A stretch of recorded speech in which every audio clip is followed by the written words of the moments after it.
Тешко ли е да се задржаш студентите на вашиот факултет, покрај големата конкуренција во државава?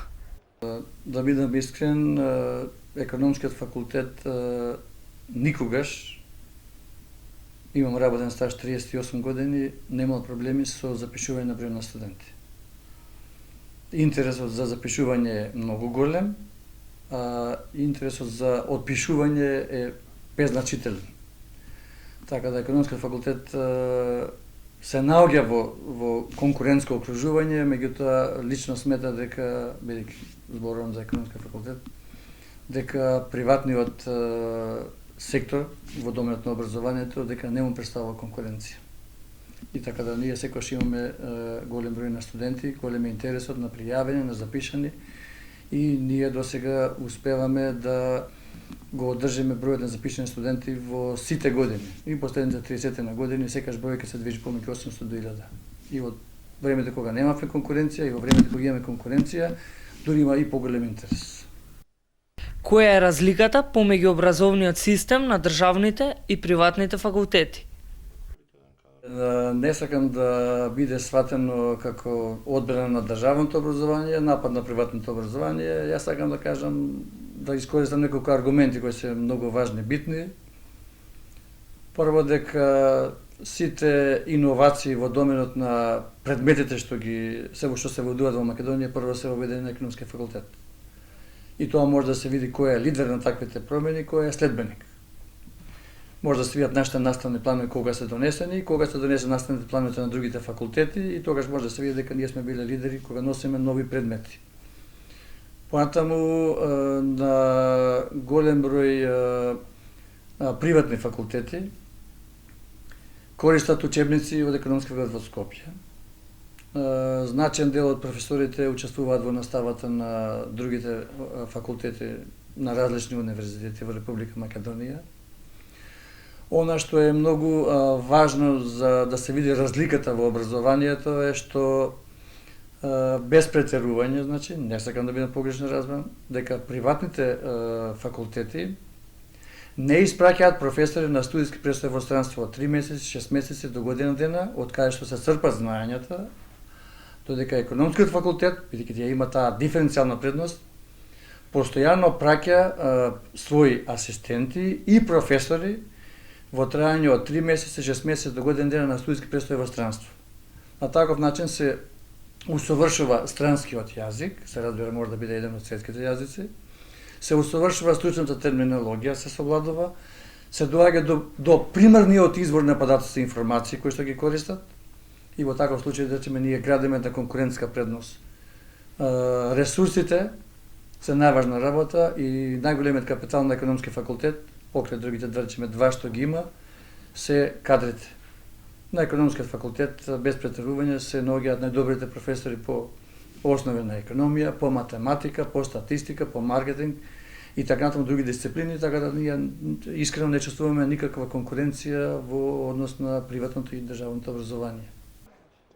Дали во Македонија може да се купи дипломата за завршено високо образование? Искрено да кажам дека досега во моето работно искуство не се случило и не се слушнало досега, значи не се слушнало да дипломиран економист во трајање од 4 години купи диплома од економскиот факултет. За тоа тврдам категорично. Кои предности ги имаат студентите по завршувањето на студиите? Па прво може да се види селективноста на конкурсите што ги распишуваат познатите акционерски друштва во Република Македонија визави кадрите што ги примаат.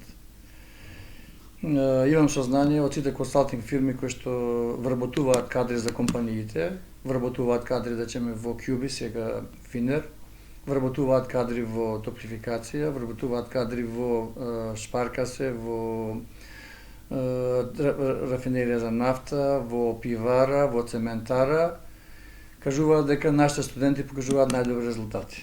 Тоа е прва работа.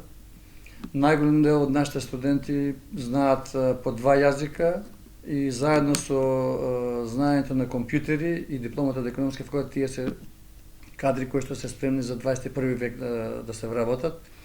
Останува еден значаен дел на студенти кои што имаат послаб успех и тие потешко наоѓаат на работа, меѓутоа некаде до 75% нашите проценки се дека студентите од економски факултет немаат проблем при вработување. Дали и колку се достапни професорите за студентите? Па, незгодно е да кажам за себе, треба да ги прашате студентите дали јас доаѓам на работа или не. Званично ќе кажам дека јас имам 37,5 години работен стаж, доаѓам секој ден на работа од 7:10 до скоро 14:30. Секој работен ден. А сега сум на работа од 7 август. Студентите на државните универзитети често се жалат за лоши услови за студирање, како ладни простории, покриви кои прокиснуваат и професори кои доцнат. Какви се условите на вашиот факултет? Под услови за студирање разбирам повеќе аспекти. Прв аспект во рамки на услови за студирање представува читалната на факултетот. Ние имаме читална која што располага со капацитет за повеќе од 500 студенти.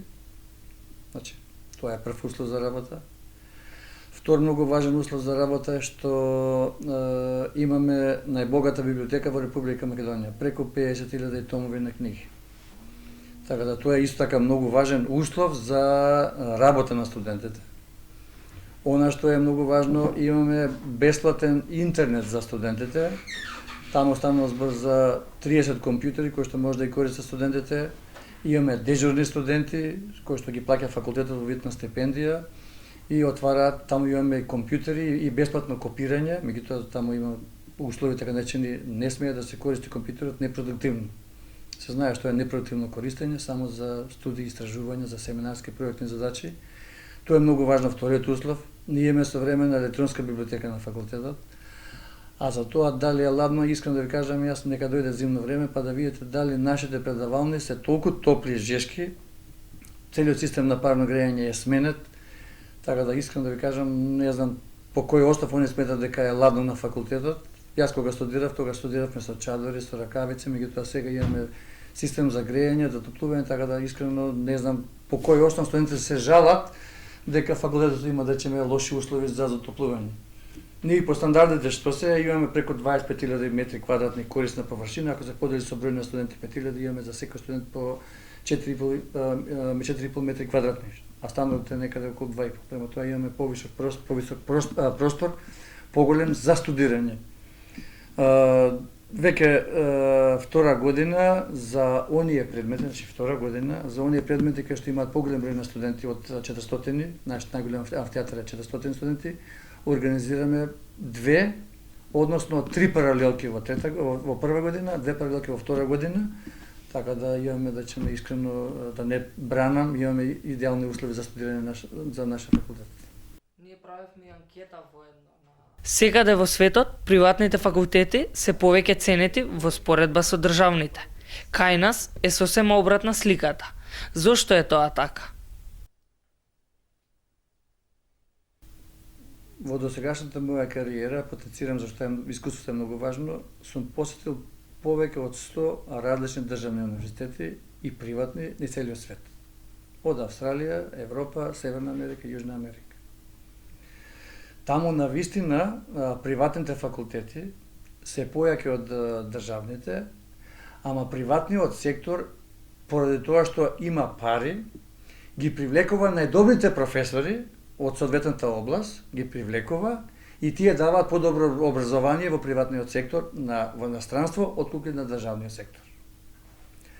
Сега, ако се направи таква паралела, прашањето е сега кои од најдобрите професори во различни области од областа на економијата се вработени, ангажирани на приватните факултети.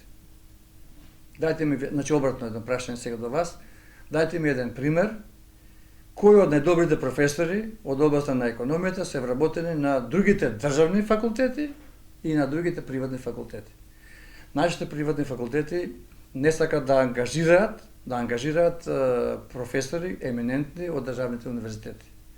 И затоа кај нас сега доаѓа парадоксот да државното образование е многу посилно, многу пати посилно од приватното образование. Токму поради тоа што приватниот сектор не може да ги вработи најдобрите професори да ќе од областта на економијата. Јас за други дисциплини не можам да зборувам, ама за економијата можам да зборувам, зашто ја знам го знам образовниот систем на економски факултетите во Македонија, го знам и во странство и може да направам паралела. И да ви кажам дека тоа е, значи единствено тоа е проблемот. Они имаат високи цени за уписнина, меѓутоа не ги плаќаат адекватно професорите. Професорите на приватните економски факултети се многу пати помалку платени од професорите на економски во Скопје. И ако сака мене приватникот да ме ангажира, он треба да ми даде подобри услови додам кај него. Ако тој не е во состојба да ми обезбеди она што овдека го добивам или нешто повеќе, он сигурно дека не може да ме користи и ангажира да ќе ме послаби ресурси кадрски во образовниот процес.